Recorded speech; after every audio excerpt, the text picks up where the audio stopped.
Hi friends, എല്ലാവർക്കും A D കിച്ചൻ്റെ പുതിയൊരു വീഡിയോയിലേക്ക് സ്വാഗതം. ഇന്ന് ഞാൻ തയ്യാറാക്കാൻ പോകുന്നത് ട്രെൻഡിങ് ഐറ്റമായ കലത്തപ്പമാണ്. മലബാറുകാരുടെ സ്പെഷ്യൽ ഐറ്റമായ കലത്തപ്പം എങ്ങനെ ഈസിയായി നമുക്ക് ഉണ്ടാക്കാമെന്ന് നോക്കാം. നമുക്ക് വീഡിയോയിലേക്ക് പോകാം. മിക്സിയുടെ ജാറിലേക്ക് നമ്മൾ 4 മണിക്കൂർ കുതിർത്ത് വെച്ചിരിക്കുന്ന പച്ചരിയാണ് 1 കപ്പ് പച്ചരിയാണ് ചേർത്തത്. അതിലേക്ക് 3 ഏലക്ക, 1/2 ടീസ്പൂൺ ജീരകം, 1 ടീസ്പൂൺ ഉപ്പ്, അതിലേക്ക് 1 കപ്പ് ചോറും കൂടി ചേർത്ത് നല്ല രീതിയിൽ മിക്സിയിൽ അരച്ചെടുക്കണം.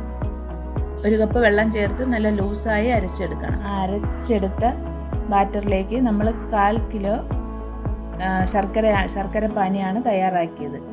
അത് ശർക്കര പാനി ചൂടോടുകൂടി തന്നെ നമ്മൾ ഈ ബാറ്ററിലേക്ക് ഒഴിച്ച് മിക്സ് ചെയ്യണം. തണുപ്പിക്കാൻ പാടില്ല. നല്ല ശർക്കര പാനി നല്ല ചൂടോടുകൂടി തന്നെ ഇതിൽ ചേർക്കണം. അതിലായി നല്ല രീതിയിൽ മിക്സ് ചെയ്തതിന് ശേഷം ഒരു 1/4 ടീസ്പൂൺ സോഡാപ്പൊടി കൂടി ചേർക്കണം. സോഡാപ്പൊടിയും കൂടി ചേർത്ത് നല്ല രീതിയിൽ മിക്സ് ചെയ്യുക. ഇതിലേക്ക് നമ്മൾ കുക്കറപ്പം എന്നും ഇതിന് കലത്തപ്പത്തിൻ്റെ പേര് പറയും. അതിലേക്ക് നമ്മൾ വെളിച്ചെണ്ണ 2 ടേബിൾ സ്പൂൺ വെളിച്ചെണ്ണയാണ് ചേർക്കേണ്ടത്. ഇതിപ്പം നെയ്യ് ഓപ്ഷനിലാണ്. നെയ്യ് ഉണ്ടെങ്കിൽ നെയ്യ് ചേർക്കാം. ഇതൊന്ന് ചൂടായി വരുമ്പോൾ അതിലേക്ക് നമ്മൾ അരിഞ്ഞു വെച്ചിരിക്കുന്ന തേങ്ങാക്കൊത്ത് ചേർക്കുക. തേങ്ങാക്കൊത്ത് നല്ലതുപോലെ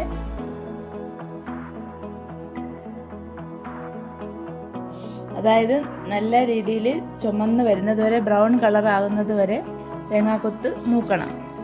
അതിലേക്ക് നമുക്ക് 3 ചെറിയുള്ളി അരിഞ്ഞതുകൂടി ചേർത്ത് നല്ല രീതിയിൽ മൂപ്പിക്കണം.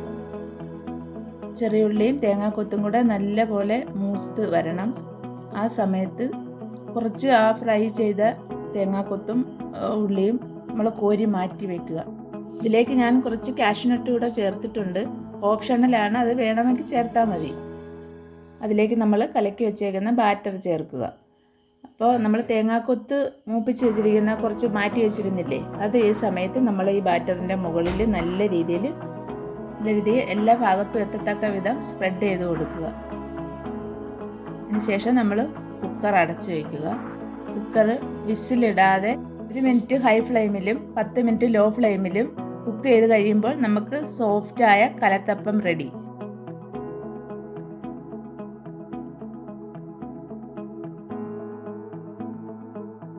ട്രൈ ചെയ്ത് നോക്കുക. ഫീഡ്ബാക്ക് അറിയിക്കുക. Thank you.